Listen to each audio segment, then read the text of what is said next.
sekalian. Sejahteralah kita sekalian. Saudara yang dikasihi di dalam Tuhan, Allah Bapa kita yang di sorga telah berkenan memakai manusia sebagai pelayannya. Dialah yang memberikan baik rasul-rasul maupun nabi-nabi, baik pemberita-pemberita Injil maupun gembala-gembala bangunan tubuh Kristus. Firman Tuhan mengatakan, semuanya ini dari Allah, yang pelayanan pendamaian itu kepada kami. Sebab Allah mendamaikan dunia dengan dirinya oleh Kristus dengan tidak memperhitungkan pelanggaran mereka. Kristus, seakan-akan Allah menasihati kamu dengan perantaraan kami. Berilah dirimu didamaikan dengan Allah. Dengan demikian jabatan gembala itu sangat mulia, karena mereka melakukan pekerjaan yang besar untuk keselamatan umat manusia. Engkau mendapat berkat Tuhan yang penuh di seluruh hidupmu. Mintalah kepada Bapamu yang janjinya teguh, menyertai langkahmu. Roh Kudus terus meluapi hatimu, karena Tuhan berpesan, bawalah bejanamu. Roh Kudus terus meluapi hatimu dengan kuasanya.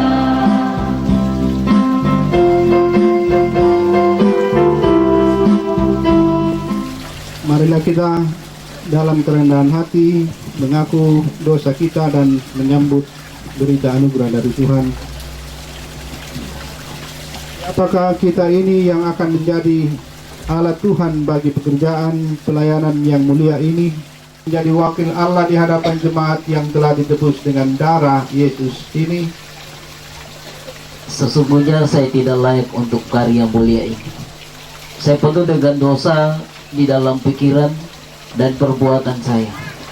Tuhan, sungguh hamba-Mu ini tidak layak di hadapan-Mu.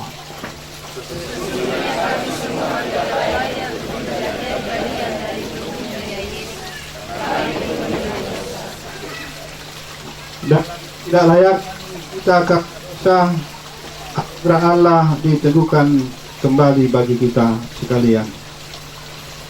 Sesungguhnya aku menaruh perkataan-perkataanku ke dalam mulutmu. Ketahuilah, pada hari ini aku mengangkat engkau atas bangsa-bangsa dan atas kerajaan-kerajaan, untuk mencabut dan merobohkan, untuk membinasakan dan meruntuhkan, untuk membangun dan menanam.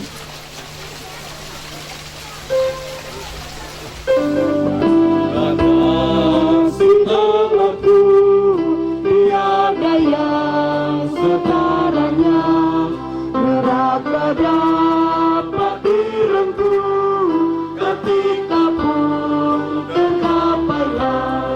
Karena kasih-Nya agunglah Sang Putra menjelma. Dia mencari yang sesat dan diampuninya. Oh kasih Allah agunglah, tiada bandingnya. Kekal teguh dan mulia dijunjung umatnya. Hidup baru, memang dahulu kamu adalah kegelapan, tetapi sekarang kamu adalah terang di dalam Tuhan.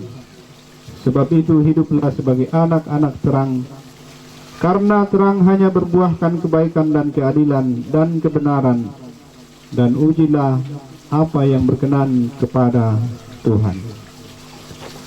Kita angkat pujian dengan Mazmur berbalasan dari Mazmur 100. Mazmur untuk korban syukur, bersorak-soraklah bagi Tuhan, hai seluruh bumi. Beribadah kita dan penyedialah kita, umatnya dan kawanan domba-gembalaannya. Masuklah melalui pintu gerbangnya dengan nyanyian syukur. Bersyukurlah kepada dan puji-lamanya. Sebab Tuhan itu baik.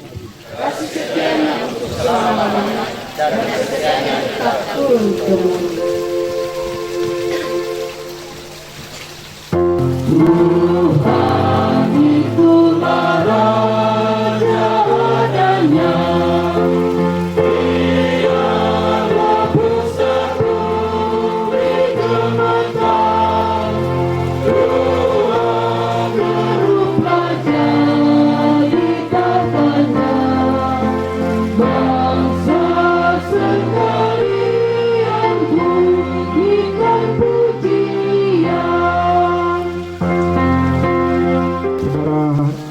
Joni Seno silakan berdiri.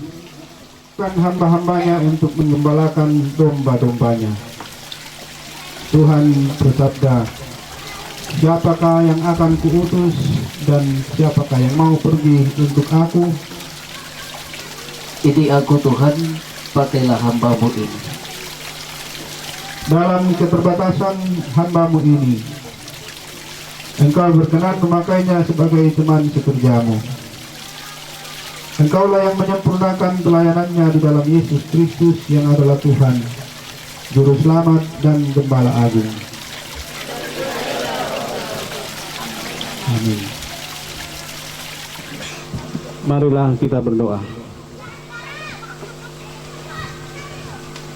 Betapa indah dan mulianya ya Tuhan, dan untuknya kami berbahagia untuk terlibat dalam suatu peristiwa besar yang Tuhan kerjakan bagi umat-Mu di sini. Semua boleh terjadi oleh karena Engkau telah mempersiapkan segala-galanya. Bahagia boleh mengalami hadirat Tuhan, ikut di dalam perkara ini, tapi sungguh-sungguh menjadi bagian dari pekerjaan Allah yang sedang berlangsung. Dalam nama Tuhan Yesus kami berdoa. Amin. Akulah roti hidup. Nenek moyangmu telah makan manna di padang gurun dan mereka telah mati. Inilah roti yang turun dari surga. Barang siapa makan daripadanya, ia tidak akan mati. Akulah roti hidup yang telah turun dari surga. Jikalau seorang makan dari roti ini, ia akan hidup selama-lamanya. Dan roti yang kuberikan itu ialah dagingku yang akan kuberikan untuk hidup dunia. Orang-orang Yahudi bertengkar antara sesama mereka dan berkata, bagaimana ia ini dapat memberikan dagingnya kepada kita untuk dimakan? Maka kata Yesus kepada mereka, aku berkata kepadamu, sesungguhnya jikalau kamu tidak makan daging anak manusia dan minum darahnya, kamu tidak mempunyai hidup di dalam dirimu. Barang siapa makan dagingku dan minum darahku, ia mempunyai hidup yang kekal, dan aku akan membangkitkan dia pada akhir zaman. Demikianlah firman Tuhan. Berbahagialah kita semua yang mendengarkannya.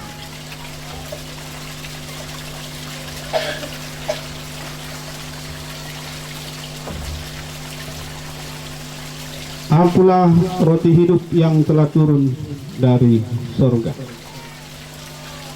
Jikalau seorang makan roti ini, ia akan hidup selama-lamanya, dan roti yang kuberikan itu ialah dagingku yang akan kuberikan untuk hidup dunia.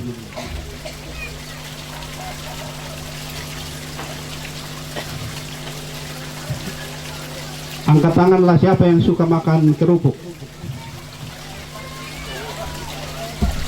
Tidak banyak ya. Waktu kerupuk itu baru muncul di Toraja, saya bahasa Toraja sedikit, dan itu tahu nak kuah andi apa ya tuh moi dari teh isi teh dukan agana. Makanan apa itu? Jadi tai gigi pun tidak cukup katanya. Tapi kalau di sini ada orang Jawa, mudah-mudahan dia bantu saya untuk memahami. Boleh dibilang di sebagian besar Jawa, makan tanpa kerupuk itu bukan makan. Jadi kalau pergi ke warung pasti ada kerupuk banyak. Masih ada yang punya pengertian seperti itu? Apa ya kayak inatu? Tangan di podia. Dan membidiai, tidak membuat kenyang. Tapi mengapa itu menjadi begitu penting bagi sekelompok masyarakat? Sudah mulai juga di Toraja tidak ada rambu tukak tanpa kerupuk. Belakangan saya juga mendengar atau membaca di artikel orang mengatakan makan buah itu lebih bagus daripada minum jus buah.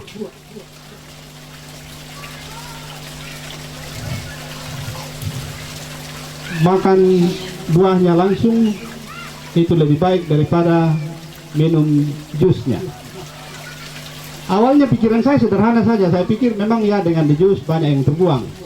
Mungkin juga gesekan logam membuat struktur kimia berubah. Tapi belakangan baru teman kasih tahu, oh bukan itu alasannya. Alasan utamanya ialah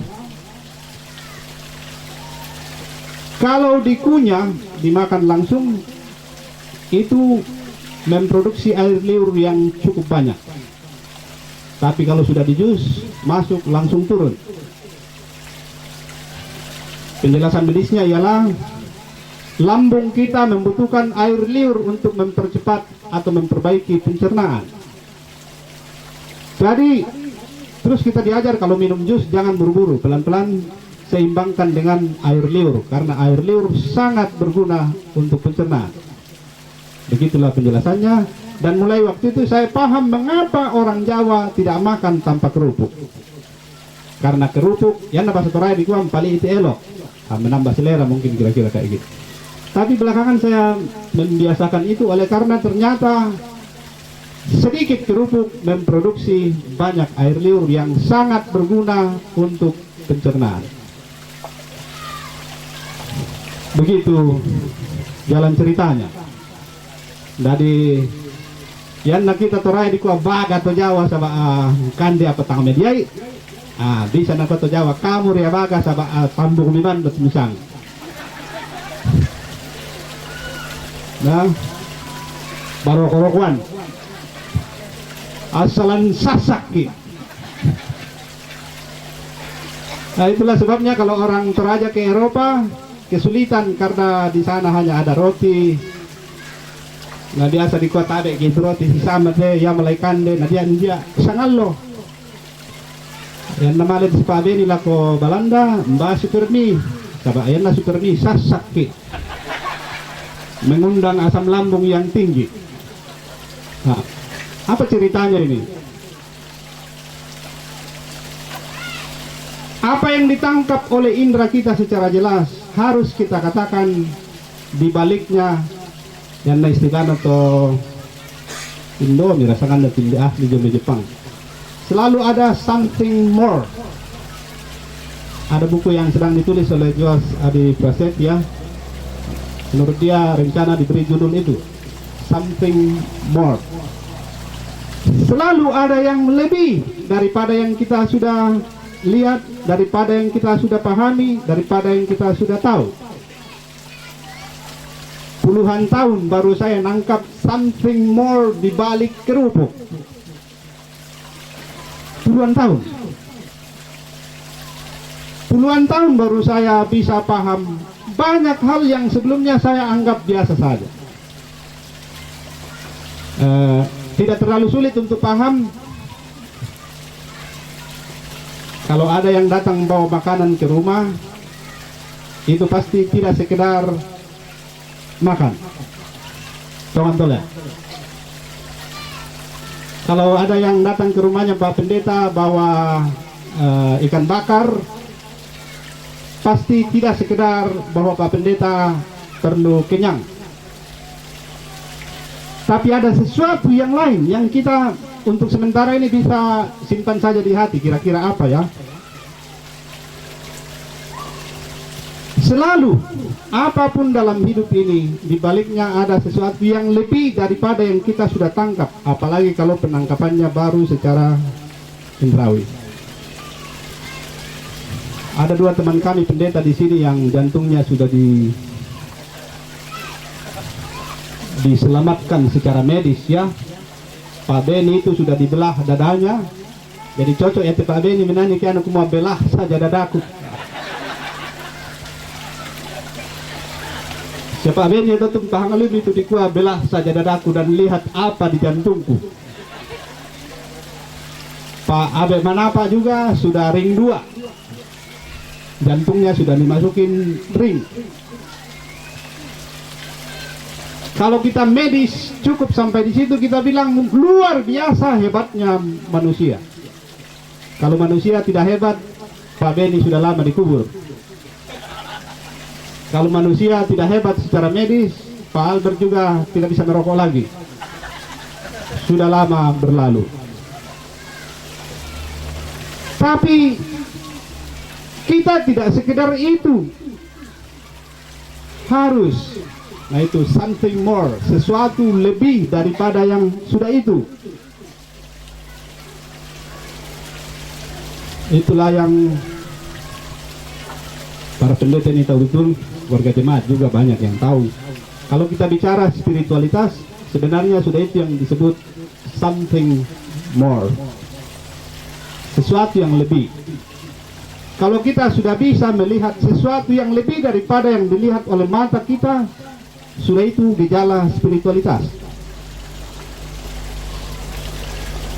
Kalau dibalik makan saya melihat sesuatu yang lain yang lebih tinggi nilainya, yang jangkauannya lebih luas, bahkan tanpa batas waktu, kekal.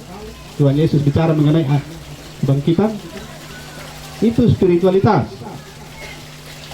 Jadi kerupuk dan jus tadi itu saya pakai untuk mengajak kita merenungkan hidup ini selalu dalam something more. Itu juga saya kira ilustrasi yang cukup membantu untuk bisa paham apa maksudnya Yesus mengatakan akulah roti hidup, yang kalau dimakan kita tidak akan mati. Wah, ya mesti tu ada kabang nenek ta laki pada ada le. So, nek laki pada ada malen daka tang mate. Kedekatan sedemikian rupa yang tidak bisa dilukiskan dengan bahasa apapun, dan yang paling gampang untuk dimengerti ialah makanan, penjamin kehidupan. Tapi ini berbeda dengan mana yang dimakan oleh nenek moyangmu dan kemudian mereka mati lagi. Sebenarnya yang dia mau bilang, kalau dikatakan aku inilah roti, kedekatan sedemikian rupa yang membuat kita menggantungkan diri sepenuhnya hanya kepada Dia dan kita hidup. Sebenarnya dampak implikasi praktisnya itu begini. Yesus mau bilang kalau kamu makan roti, jangan lihat itu sekedar sebagai roti yang dimakan kemudian kenyang, tapi lihatlah itu sebagai wujud kehadiran Tuhan yang menjamin hidupmu. Dan karena itu secara keseluruhan engkau akan bergantung kepadanya. Kaitan kedekatan antara aku dengan makanan tak bisa tanpa makanan itu. Bersentuhan langsung dengan hidup kita secara sangat mendasar. Yesus menjaminnya, memberikannya untuk dunia. Saya lihat tanya nanti di pelanjut yang luar biasa, meneruskan terus membicarakan